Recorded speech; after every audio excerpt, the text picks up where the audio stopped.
Why Nicola Coughlan is the soul of Bridgerton and deserves an Emmy nomination.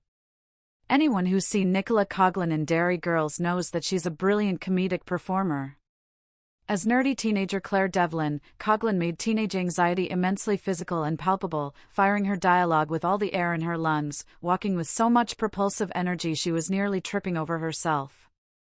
In Bridgerton Season 3, Coughlan similarly portrays adolescent turmoil, but through subtler and more internal means.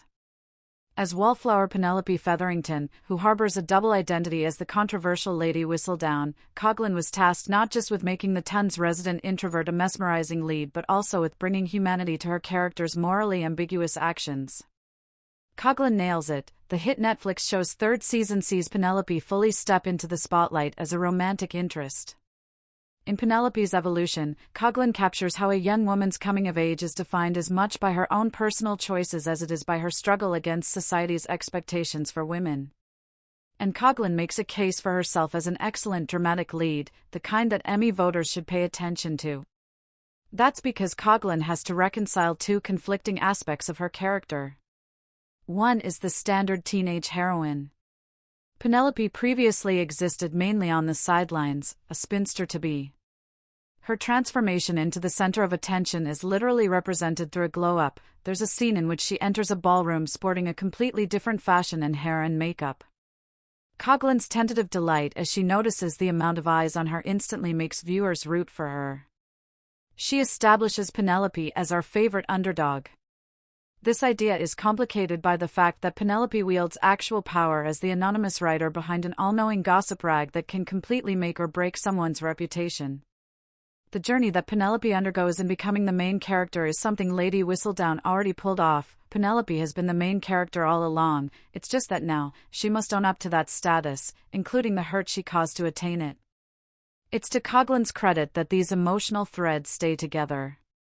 She grounds Penelope's characterization in a fundamental sincerity.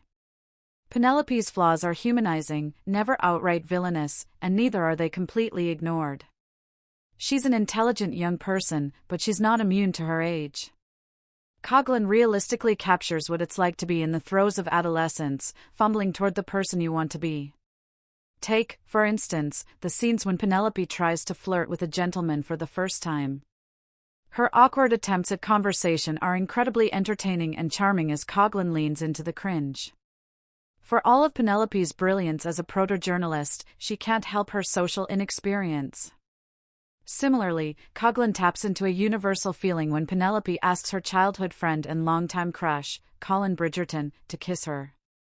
Having just run away from a ballroom where everyone had been talking judgmentally about her, Penelope tells Colin it would not have to mean anything. Simply, I do not wish to die without ever having been kissed. Coughlan brings heart and sensitivity to Penelope's longing for romantic validation. And in Penelope's pragmatic pursuit of a husband, Coughlan translates her character's internal struggle. Penelope must secure a marriage, but she's cautious about her romantic decisions, as she prizes her independence and, of course, her work. A shot of Coughlan's serving face in the midst of scribbling is certainly memeable, but Coughlan does make the viewer understand the gravity of Penelope's intellectual endeavors and her hesitation at giving them up for love. The night before Penelope's wedding to Colin, she tells dressmaker Madame Delacroix that I felt like I was losing a part of myself when she attempted to stop writing. It is her ultimate form of self-expression. That's where Lady Whistledown originated from, a young woman's desire for agency.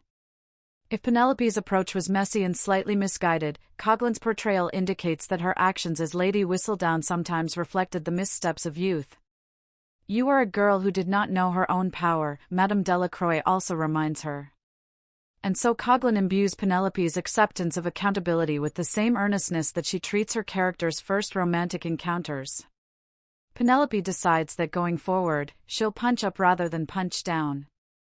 As she states at one point, I should have been using the column to give a voice to the other voiceless. Despite the cliched declaration, Coughlan makes Penelope's good intentions and activist dedication believable. The night before her wedding, Madame Delacroix tells Penelope that there's no such thing as true love without first embracing your true self.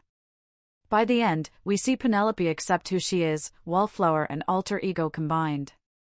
It's because of Coughlan's nuanced performance that this merging of selves lands so seamlessly.